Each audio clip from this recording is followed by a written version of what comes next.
নমস্কার দর্শক বন্ধুরা, জীবনবাণী অনুষ্ঠানে আপনাকে স্বাগত জানাই।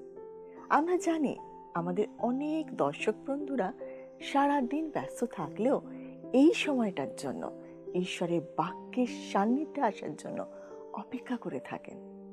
ঈশ্বরের বাক্য আমাদের জীবনে প্রতিদিন নতুন নতুন আশীর্বাদ বহন করে আনে। আসুন না, ধন্যবাদ সহকারে ঈশ্বরের বাক্যের মাধ্যমে আজকের দিনে আশীর্বাদ আমরা গ্রহণ করি।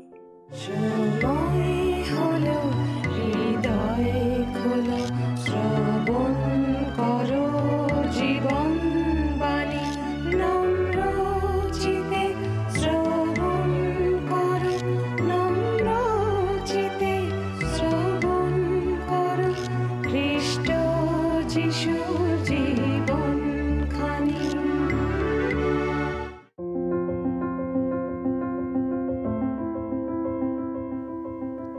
আমরা ঈশ্বরের বাক্য পবিত্র বাইবেলের নতুন নিয়মের প্রথম থিসলনিকীয় পত্রটি থেকে আলোচনা করছি। এখন আমরা এই পত্রের দ্বিতীয় অংশ, যে মৌলিক বিষয়ের উল্লেখ আছে সেই বিষয়ে আলোচনা করব। প্রথম অংশে সাধু পৌল থিসলনিকির নতুন বিশ্বাসীদের বিশ্বাসে স্থির থাকার জন্য তাদের প্রশংসা করেছেন, তাদের প্রতি তার ভালোবাসার কথা উল্লেখ করেছেন, বিভিন্ন বিষয়ে তাদেরকে সাবধান করেছেন, আশ্বস্ত করেছেন এবং তাদেরকে পুনরায় দেখার জন্য তিনি কত উদ্গ্রীব তা প্রকাশ করেছেন। সর্বশেষে তিনি ধর্মাচরণ সম্বন্ধে তাদেরকে শিক্ষা দিয়েছেন, বিশেষত নিজ নিজ দেহকে ঈশ্বরের উদ্দেশ্যে ব্যবহৃত হওয়ার জন্য পবিত্র রাখতে আদেশ করেছেন, অন্য সকল লোকদের প্রতি শিষ্টাচারী হতে, স্বহস্তে পরিশ্রম করতে এবং প্রেমে দিন প্রতিদিন বৃদ্ধি পেতে পরামর্শ দিয়েছেন। আর আজকে আমরা এই পত্রটির দ্বিতীয় অংশে, যেখানে প্রভু যিশুর পুনরাগমন সম্বন্ধে বিস্তারিত আলোচনা আছে, সেই অংশটা দেখব। চতুর্থ অধ্যায়ের 13 পদ আজকে আমরা আলোচনা করব, যার শিরোনামে লেখা আছে প্রভু যিশুর পুনরাগমন। আগামী 3 দিন আমরা প্রভু যিশুর পুনরাগমন এবং সেই উদ্দেশ্যে বিশ্বাসীর প্রস্তুত থাকা নিয়ে আলোচনা করব। এই অংশে বলা হয়েছে প্রভু যিশুর আগমন আসন্ন এবং অনিবার্য। এখানে কখনোই বলা হয়নি যে প্রভু যিশুর আগমন এক্ষুনি হবে, অথবা আপনি মনে করতে পারেন না যে আপনার জীবনকালের মধ্যেই তার আগমন ঘটবে। কিন্তু তিনি যে আসছেন এবং ঈশ্বরের যে এটাই পরবর্তী পরিকল্পনা, সেই বিষয়ে আমাদেরকে নিশ্চিত করেছেন। আমরা তার আগমনের অপেক্ষায় আছি, আর এই অপেক্ষা 5 দিনের জন্য হতে পারে, 5 সপ্তাহের জন্য হতে পারে, 5 মাসের জন্য হতে পারে, 5 বছরের জন্য হতে পারে, এমনকি 500 বা 5000 বছরের জন্যও হতে পারে। তবে তিনি যে আসছেন এটা নিশ্চিত। তিতের প্রতিপত্রে সাধু পৌল লিখছেন, পরমধন্য আশা সিদ্ধির জন্য এবং মহান ঈশ্বর ও আমাদের ত্রাণকর্তা যীশু খ্রিস্টের প্রতাপের প্রকাশ প্রাপ্তির জন্য অপেক্ষা করি। অর্থাৎ তিনি নিশ্চিত ছিলেন যে প্রভু যীশু আসছেন। প্রথম থিসলনিকীয় 4 অধ্যায় তার 15 পদে তিনি বলছেন, আমরা যাহারা জীবিত আছি, যারা প্রভুর আগমন পর্যন্ত অবশিষ্ট থাকিব। অর্থাৎ তিনি মনে করতেন যে তার জীবনকালে প্রভুর আগমন হতে পারে। তিনি কোথাও বলেননি যে তার জীবনকালেই প্রভুর আগমন হবে, একথা তিনি বলেননি। কিন্তু অনেকেই বলেন বৃদ্ধ বয়সে তার ধারণা পাল্টে গেছিল, কিন্তু তার বৃদ্ধ বয়সে লেখা ফিলিপিওদের প্রতি পত্রে তিনি একই কথা লিখেছেন। ফিলিপিও তার 3 অধ্যায় 20 পদে তিনি লিখেছেন, কারণ আমরা স্বর্গপুরীর প্রজা, আর তথা হইতে আমরা ত্রাণকর্তার প্রভু যীশু খ্রিস্টের আগমন প্রতীক্ষা করিতেছি। অর্থাৎ জীবনের শেষ প্রান্তে এসেও তিনি একই বিষয়ে অপেক্ষা করছেন। তার কাছে খ্রিস্টের দ্বিতীয় আগমন আসন্ন এবং অপরিহার্য। আর খ্রিস্টের দ্বিতীয় আগমনে বিশ্বাসীরা প্রভুর সাথে মিলিত হওয়ার জন্য আকাশে মেঘ যোগে নিতে হবে, সে বিষয়ে এখানে 17 পদে নিশ্চিত করা আছে। কিন্তু যে বিষয়টা আরও বেশি গুরুত্বপূর্ণ, সেটা হলো থিসলনিকীয় মণ্ডলীর বিশ্বাসীদের প্রশ্ন, যে বিশ্বাসীরা তার আগমনের পূর্বে নিদ্রিত হয়েছেন, তাদের কি হবে? সাধু পৌল এই পত্রের শেষ অংশে এই বিষয়ে তাদের আশ্বস্ত করেছেন। অনেকে প্রভুর দ্বিতীয় আগমনের দিনক্ষণ নির্ধারণের চেষ্টা করে চলেছে, কিন্তু আমার মনে হয় সেটা সম্ভব নয়, কারণ প্রভু নিজেই বলেছেন যে সেই দিন বা কাল তিনি নিজেও জানেন না। আসুন আমরা প্রথম থিসলনিকীয় তার 4 অধ্যায় 13 পদটা পাঠ করি। দেখুন লেখা আছে এখানে, কিন্তু হে ভাতৃগণ, আমরা চাহি না যে যাহারা নিদ্রাগত হয় তাহাদের বিষয়ে তোমরা অজ্ঞাত থাকো, যেন যাহাদের প্রত্যাশা নাই সেই অন্য সকল লোকের মতো তোমরা দুঃখার্ত না হও। লক্ষ্য করে দেখুন কি সুন্দরভাবে সাধুপোল বলছেন, আমরা চাই না যে তোমরা অজ্ঞাত থাকো। সাধুপোল নিরুপায় হয়ে যা খুশি তাই বলে দিচ্ছেন এরকমটা নয়। তিনি লিখেছেন যাহারা নিদ্রাগত হয় তাহাদের বিষয়। এখানে তিনি শরীরের মৃত্যুর কথাই বলেছেন, আত্মার মৃত্যুর কথা বলেননি, কারণ আত্মার মৃত্যু নেই। তাই এখানে বলা হয়েছে নিদ্রাগত। মৃত্যু আর ঘুমানো এ দুটোর মধ্যে অনেক মিল আছে। একটি মৃত শরীর আর একটি ঘুমন্ত দেহ প্রায় একই প্রকার। আপনারা হয়তো শুনে থাকবেন যখন কেউ মারা যায় তখন তার প্রিয়জনেরা অনেক সময় বলে থাকেন, দেখো ঠিক যেন ঘুমোচ্ছে। সত্যি একজন বিশ্বাসীর দেহ নিদ্রাগত হয়। একজন ঘুমাচ্ছে বলে তার যে অস্তিত্ব নেই এরকমটা নয়। ঠিক তেমনি কারুর দেহ যদি নিদ্রাগত হয় তার মানে সেই মৃত ব্যক্তির যে অস্তিত্ব নেই তা নয়। নিদ্রা যেরকম সাময়িক, মৃত্যুও সাময়িক। যেমন একজন ঘুম থেকে জেগে ওঠে সেই রকম মৃতেরও পুনরুত্থান হয়। আবার যে গ্রিক শব্দটা থেকে নিদ্রাগত শব্দটি অনুবাদ করা হয়েছে সেটার মূল অর্থ হচ্ছে শুয়ে থাকা। আর যে শব্দটা থেকে পুনরুত্থান শব্দটি অনুবাদ করা হয়েছে সেটা হলো অ্যানাস্টেসিস, যার অর্থ উঠে দাঁড়ানো। সুতরাং পুনরুত্থানে কেবলমাত্র আমাদের শরীর উঠে দাঁড়াবে। যারা মনে করে পুনরুত্থান মানে শরীরের পুনরুত্থান নয় কিন্তু আত্মার, তাদের আমি জিজ্ঞাসা করি, যখন কেউ নিদ্রাগত হয় তখন তাদের আত্মার কি অবস্থান, এবং যখন কেউ পুনরুত্থিত হয় তখন তার আত্মা কি অবস্থায় থাকে? অর্থাৎ আমি জানতে চাই আত্মা কিভাবে শুয়ে থাকে আর কিভাবে উঠে দাঁড়ায়। সুতরাং নিদ্রাগত বলতে দেহকেই বোঝানো হয়েছে। দেহই শুয়ে থাকে, দেহই উঠে দাঁড়ায়। মূল গ্রিক বাইবেলেও নতুন নিয়মের বিভিন্ন স্থানে সাধারণ ঘুম এবং দৈহিক মৃত্যুর ক্ষেত্রে একই শব্দ ব্যবহার করা হয়েছে। যেমন লোকলিখিত সুসমাচারের 22 অধ্যায় 45 পদে লেখা আছে, পরে তিনি প্রার্থনা করিয়া উঠিলে পর শিষ্যদের নিকটে আসিয়া দেখিলেন তাহারা দুঃখ হেতু ঘুমাইয়া পড়িয়াছে। আবার প্রেরিত পুস্তকের 12 অধ্যায় 6 পদে আছে, পরে হেরোদ যেদিন তাহাকে বাহিরে আনাইবেন তাহার পূর্ব রাত্রিতে পিতর 2 জন সেনার মধ্যস্থানে 2 শৃঙ্খলে বদ্ধ থাকিয়া নিদ্রাগত ছিলেন এবং দ্বার দেশের প্রহরীরা কারাগার রক্ষা করিতেছিল। এই দুটো ক্ষেত্রেই একই গ্রিক শব্দ ব্যবহার করা হয়েছে, যা প্রথম থিসলনিকিয়েতেও ব্যবহার করা হয়েছে। একটা বিষয় পরিষ্কার যে পিতরের অনিদ্রা রোগ ছিল না। দেখুন কঠিন পরিস্থিতির মধ্যেও তিনি ঘুমাচ্ছেন। যাই হোক, নিদ্রাগত শব্দটির দ্বারা যেরকম সাধারণ ঘুম তেমনি দৈহিক মৃত্যুকেও বোঝানো হয়। পবিত্র বাইবেল আমাদের শিক্ষা দেয় যে দেহ যা মাটি দিয়ে তৈরি করা হয়েছে তা মাটিতে ফিরে যায়, আর আত্মা যা ঈশ্বর দিয়ে থাকেন তা ঈশ্বরের কাছে ফিরে যায়। উপদেশক তার 12 অধ্যায় 7 পদে লেখা আছে, আর ধূলি পূর্ববৎ মৃত্তিকাতে প্রতিগমন করিবে এবং আত্মা যাহার দান সেই ঈশ্বরের কাছে প্রতিগমন করিবে। উপদেশক তার 12 অধ্যায় 7 পদ। আদি পুস্তক তার 3 অধ্যায় 19 পদের শেষ অংশ ঈশ্বর আদমকে বলছেন, কেননা তুমি ধূলি এবং ধূলিতে প্রতিগমন করিবে।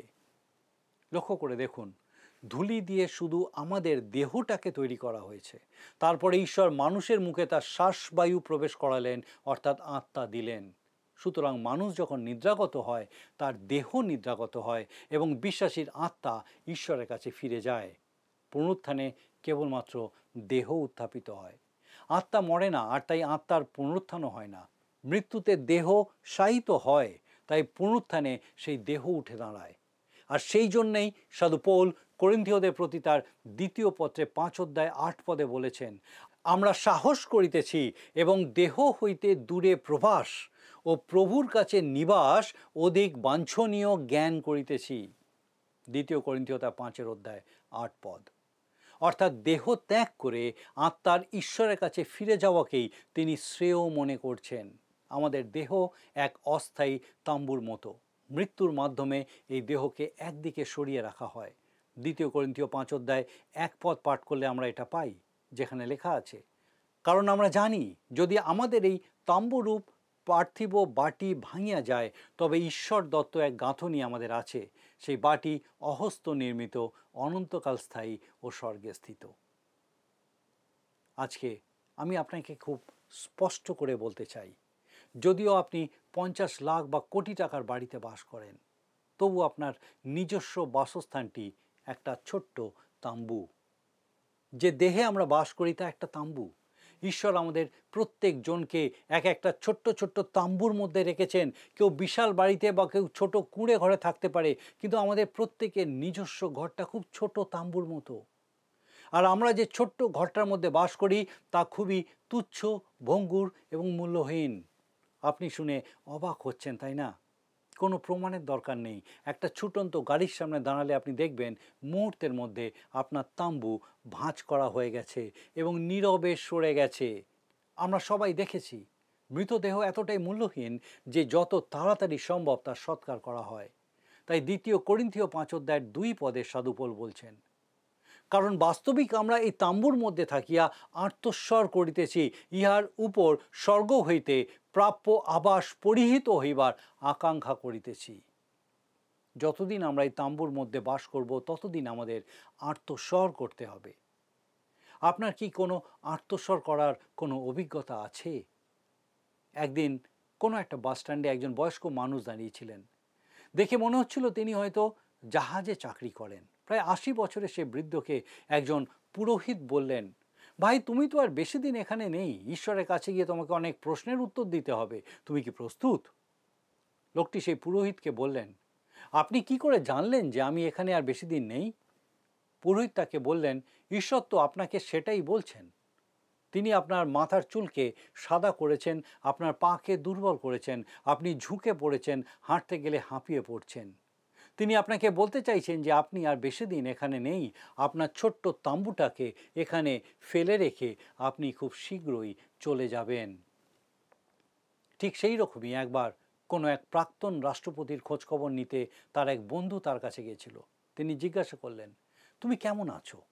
প্রাক্তন রাষ্ট্রপতি উত্তর দিলেন, আমি তো ভালোই আছি, কিন্তু আমার ঘরটা খুব পুরনো হয়ে গেছে, এটাকে আর সারানো যাচ্ছে না। আমাদের শরীরও ঠিক একই রকম, পুরনো হয়ে গেলে আর বিশেষ সারানো যায় না। একবার ভেবে দেখুন তো, আপনি যখন তরুণ ছিলেন তখন আপনি যেভাবে ছুটে বেড়াতেন, প্রাচীরে উঠতেন, গাছ থেকে লাফ দিয়ে নামতেন, বাসে ঝুলতে ঝুলতে কলেজে যেতেন, মুহূর্তের মধ্যে একতলা থেকে দোতলায় পৌঁছে যেতেন, আবার মুহূর্তের মধ্যে নিচে নেমে আসতেন, তখন আপনি কোনো কিছুকেই তোয়াক্কা করতেন না। আমি কি ভুল বলছি? কিন্তু যদি এখন আপনার বয়স 60-এর আশেপাশে হয়, আপনি নিশ্চয়ই জানেন যে সিঁড়ি ভাঙার সময় আপনার হাঁটু কীরকম যন্ত্রণা করে। আমাদের সবারই সেই একই অবস্থা। আমার এক বন্ধু আমাকে এই বিষয়ে বলে, আমি বলি এই যন্ত্রণা স্বাস্থ্যসম্মত। সাধু পৌল বলছেন আমরা এই দেহে আর্তস্বর করব, আমাদের এই জীর্ণ দেহ কবরে চলে যাবে, সেখানে নিদ্রাগত থাকবে, আর আত্মা প্রভুর সাথে থাকবার জন্য তার কাছে চলে যাবে। 2 করিন্থীয় 5:6-7 পদে সাধু পৌল বলছেন, অতএব আমরা সর্বদা সাহস করিতেছি, আর জানি যতদিন এই দেহে নিবাস করিতেছি ততদিন প্রভু হইতে দূরে প্রবাস করিতেছি, কেননা আমরা বিশ্বাস দ্বারা চলি, বাহ্য দৃশ্য দ্বারা নয়। আমরা এখন আমাদের এই দেহরূপ ঘরে বাস করছি। লোকে আমাদেরকে ঠিকভাবে দেখতে পায় না, আমরা আমাদের শরীরের মধ্যে লুকায়িত। যারা আমাদেরকে দেখে তারা আমাদের শরীরের অল্প একটু অংশ দেখে, হয়তো আমাদের মাথা এবং জামার মধ্যে থেকে বার হয়ে থাকা 2 হাত, এইটুকু দেখতে পায়। আর যে শরীরের মধ্যে বাস করছি সেটা যে সম্পূর্ণ সুস্থ সবল নিখুঁত এরকম নয়। কিন্তু আমরা যতদিন এই পৃথিবীতে থাকব ততদিন এই শরীরের মধ্যেই আমাদেরকে থাকতে হবে। আবার 2 করিন্থীয় 5:8 পদে সাধু পৌল বলছেন, আমরা সাহস করিতেছি এবং দেহ হইতে দূরে প্রবাস ও প্রভুর কাছে নিবাস করা অধিক বাঞ্ছনীয় জ্ঞান করিতেছি। এর থেকে ভালো আর কিছু ভাবা যায় না। আমার শেষকৃত্যে উপস্থিত হয়ে কেউ যদি আমার শরীরের দিকে তাকিয়ে বলে, দেখো ওনাকে কত সুন্দর লাগছে, যেন একদম স্বাভাবিকভাবে ঘুমাচ্ছেন, আমি তাদের জন্য বলে রাখতে চাই, সেখানে আমি থাকব না। আমি তখন আমার তাম্বু ছেড়ে চলে যাব, যা পড়ে থাকবে তা আমার পুরনো ঘর। আমি প্রভুর সাথে মিলিত হতে চলে যাব, আর আমার দেহ পুনরুত্থানের সময় আবার উত্থাপিত হবে। অনেকে বিশ্বাস করে না দেহ যা কবরে বিনষ্ট হয়ে যায় তা আবার উত্থাপিত হবে। তারা দৈহিক পুনরুত্থানে নয় কিন্তু আত্মিক পুনরুত্থানে বিশ্বাস করে। তাদের এই বিশ্বাসের পক্ষে তারা যুক্তিরূপে 1 করিন্থীয় 15 অধ্যায়ের 44 পদের উল্লেখ করে। সেখানে লেখা আছে, প্রাণিক দেহ বপন করা যায়, আত্মিক দেহ উত্থাপন করা হয়। যখন প্রাণিক দেহ আছে তখন আত্মিক দেহ আছে। এই প্রসঙ্গে আমি একটা প্রশ্ন করতে চাই, কোনটা বেশি গুরুত্বপূর্ণ, প্রাণিক, আত্মিক না দেহ? আমার মনে হয় আমাদের উত্তর হবে দেহ। কারণ দেহ না থাকলে সেটা প্রাণিক না আত্মিক তা নিয়ে কোনো তর্কই থাকে না। লক্ষ্য করে দেখুন, এখানে বলা হয়েছে প্রাণিক দেহ বপন করা হয় আর আত্মিক দেহ উত্থাপন করা হয়। অর্থাৎ মূল বিষয় হলো দেহ, দেহরই পুনরুত্থান হবে। সেই দেহ একটু অন্য রকমের। যে দেহ কবরে শায়িত হবে তা প্রাণিক দেহ, তা সাধারণ রক্ত মাংস দ্বারা চালিত। আর যে দেহ উত্থাপিত হবে তা আত্মার দ্বারা নিয়ন্ত্রিত দেহ। পবিত্র বাইবেলে একজন ভাববাদী দানিয়েল মৃত্যুকে নিদ্রার সাথে তুলনা করে বলে গেছেন, আর মৃত্তিকার ধূলিতে নিদ্রিত লোকদের মধ্যে অনেকে জাগরিত হইবে, কেহ কেহ অনন্ত জীবনের উদ্দেশ্যে এবং কেহ কেহ লজ্জার ও অনন্ত ঘৃণার উদ্দেশ্যে। ধূলিতে ফিরে যাবে, অর্থাৎ দেহ ধূলিতে ফিরে যাবে, কিন্তু আত্মা যাহার দান সেই ঈশ্বরের কাছে ফিরে যায়। প্রাচীনকালে খ্রিস্ট বিশ্বাসীরা মৃতদেহকে যেখানে কবর দিত সেই জায়গার একটা সুন্দর নাম দিয়েছিল। গ্রিক ভাষায় সেটা হলো কৈমেটেরিয়ন। এটারই ইংরাজি অনুবাদ সিমেট্রি। আবার ওই একই শব্দ ব্যবহার করা হয় কোনো হোটেল বা ছোট পান্থশালাকে বোঝাতে, যেখানে কেউ অল্প সময়ের জন্য বা একটি রাত কাটানোর জন্য বিশ্রাম করেন। আপনি আপনার যাত্রাপথে কোনো হোটেলে থাকলে নিশ্চয়ই পরের দিন সকালবেলায় সেখান থেকে আবার যাত্রাপথে এগিয়ে যাওয়ার চিন্তা রাখেন, তাই নয় কি? যদিও আপনার বন্ধু বা প্রিয়জন কোথাও বেড়াতে গিয়ে এক রাত বা কয়েকটা দিন কোনো হোটেলে থাকে, তাহলে নিশ্চয়ই আপনি তার জন্য কান্নাকাটি করবেন না, বরং আপনি তার সঙ্গে আনন্দই করবেন। ঠিক তেমনভাবে বিশ্বাসীরা তাদের প্রিয়জনের দেহকে কিছু দিনের জন্য, যতক্ষণ না পুনরুত্থান হচ্ছে ততক্ষণ এই রকম একটা বিশ্রাম স্থলে রেখে দেয়। একদিন প্রভু যীশু আসবেন এবং সেই দেহকে উত্থাপন করবেন। আসুন আমরা আবার মূল বিষয়ে ফিরে আসি। প্রথম থেসলোনিকীয় পত্রের 4:13 লেখা আছে, কিন্তু হে ভাতৃগণ, আমরা চাহি না যে যারা নিদ্রাগত হয় তাহাদের বিষয়ে তোমরা অজ্ঞাত থাকো, যেন যাহাদের প্রত্যাশা নাই সেই অন্য সকল লোকের মতো তোমরা দুঃখার্ত না হও। খ্রিস্ট বিশ্বাসীদের ছাড়া অন্যদের কাছে কোনো প্রত্যাশা ছিল না, তাই মৃত্যু তাদের কাছে একটা ভয়ের বিষয় ছিল।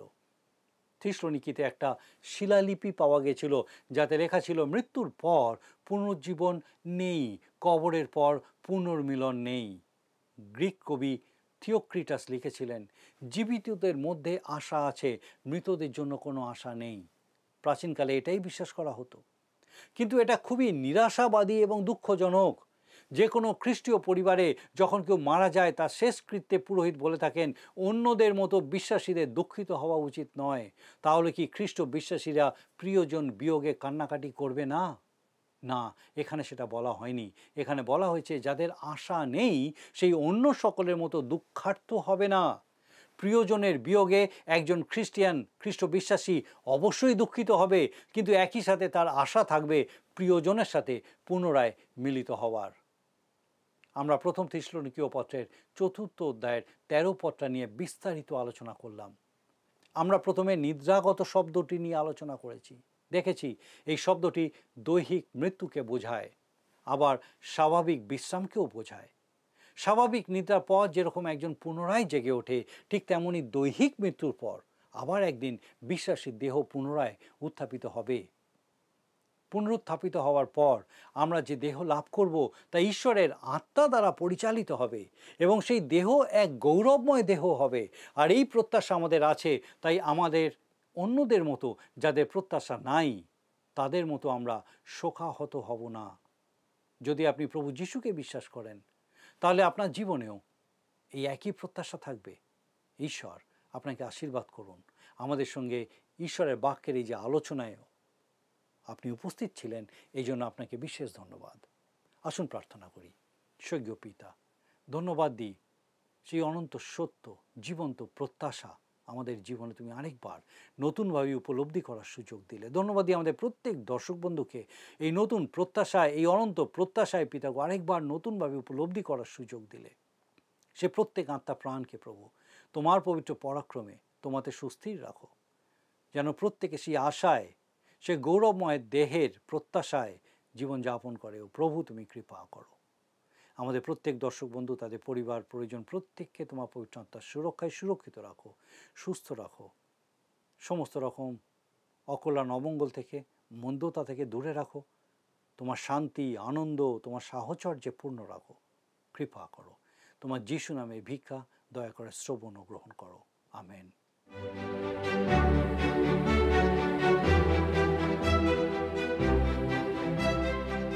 প্রিয় দর্শক বন্ধুরা, আমাদের এই ধারাবাহিক বাইবেল শিক্ষার অনুষ্ঠানটি শোনবার জন্য আপনাকে অশেষ অশেষ ধন্যবাদ। আপনি নিশ্চয়ই দিন প্রতিদিন ঈশ্বরের বাক্যে সমৃদ্ধ হচ্ছেন এবং আমি বিশ্বাস করি তা আপনার জীবনে কাজ করছে। আপনি একটু একটু করে ঈশ্বরের ইচ্ছা অনুসারে পরিবর্তিত হচ্ছেন। আমরা যা শুনছি তা মনে রাখার জন্য আমাদের প্রত্যেক দিন ঈশ্বরের বাক্য পাঠ করতে হবে।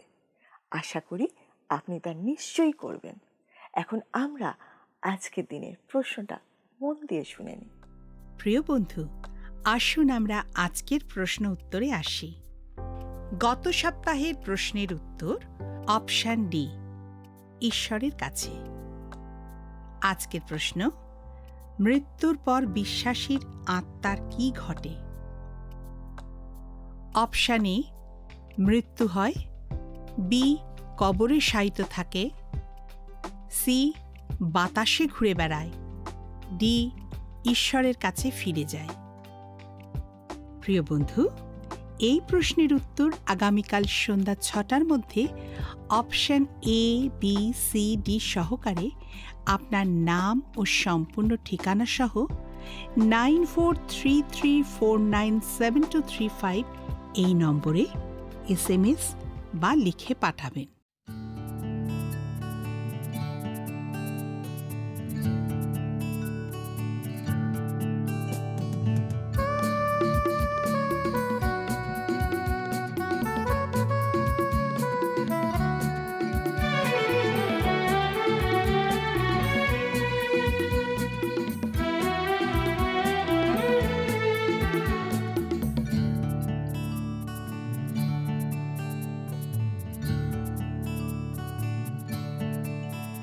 ওহে শ্রান্ত জন, ওহে ভ্রান্ত জন, এসো হে যিশুর কাছে।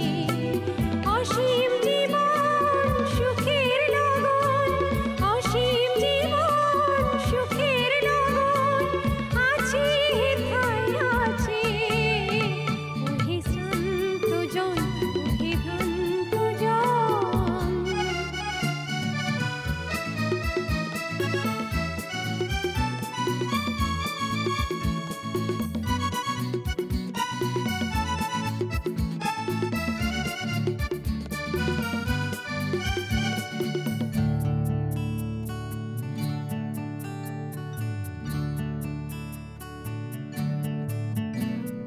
জগতের মোহ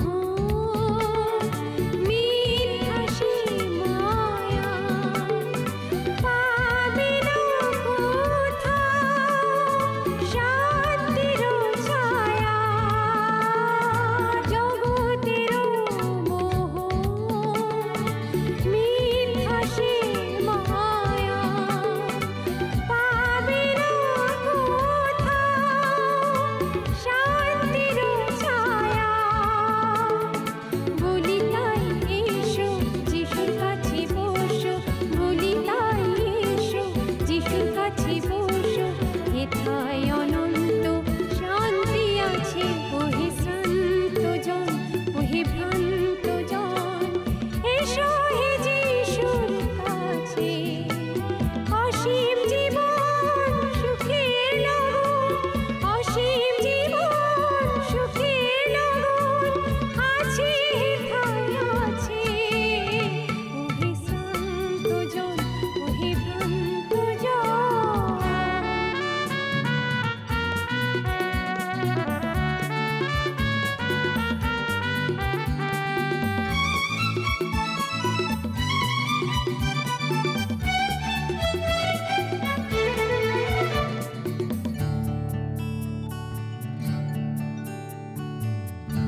অসীম জীবন সুখে লগন, অসীম জীবন সুখে লগন আছে হেথায় আছে।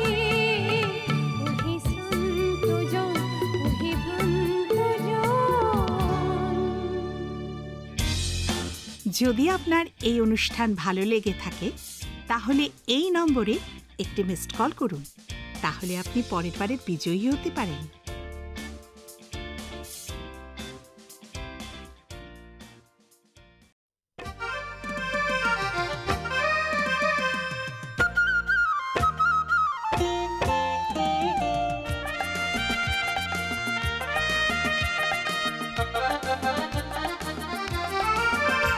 তুমি মৃত্যু আধার ছিন্ন করে জীবন আলোয় এসেছো, ওহে জ্যোতির্ময়। পুণ্য তোমার পরশ দিল জীবন অক্ষয়।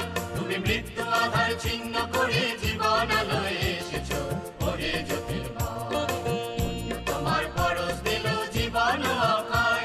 আমার নেই তো কোনো ভয়, আমার নেই তো পরাজয়, আমার প্রাণের মাঝে বয় চির বসন্ত মালায়। আমার নেই তো কোনো ভয়, আমার নেই তো পরাজয়, আমার প্রাণের মাঝে বয় চির বসন্ত মালায়।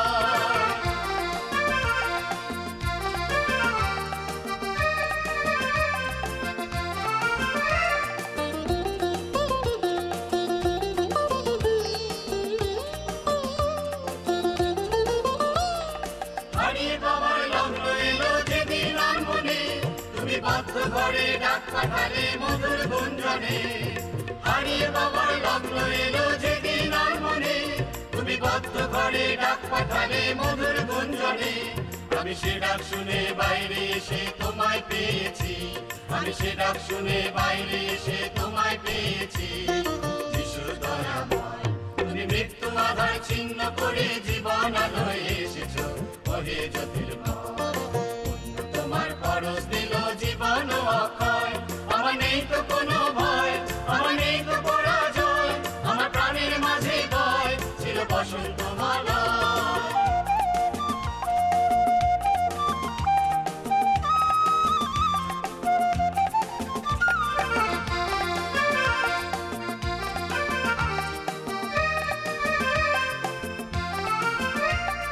তোমার পথে চলতে আমায় বাড়িয়ে দিলে হাত, এই পথে মোর রাত কেটেছে, এই পথে প্রভাত।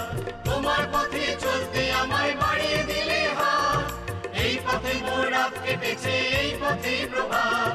এখন রাত্রি দিনে সর্বক্ষণে তোমায় ডুবেছি, এখন রাত্রি দিনে সর্বক্ষণে তোমায় ডুবেছি। তুমি সর্বময়, তুমি মৃত্যু আধার ছিন্ন করে জীবন আলোয় এসেছো, ওহে জ্যোতির্ময়। পুণ্য তোমার পরশ দিল জীবন অক্ষয়। আমার নেই তো কোনো ভয়, আমার নেই তো পরাজয়, আমার প্রাণের মাঝে বয় চির বসন্ত মালায়। আমার নেই তো কোনো ভয়, আমার নেই তো পরাজয়, আমার প্রাণের মাঝে বয় চির বসন্ত মালায়। আমার নেই তো কোনো ভয়, আমার নেই তো পরাজয়, আমার প্রাণের মাঝে বয় চির বসন্ত মালায়। আমার নেই তো কোনো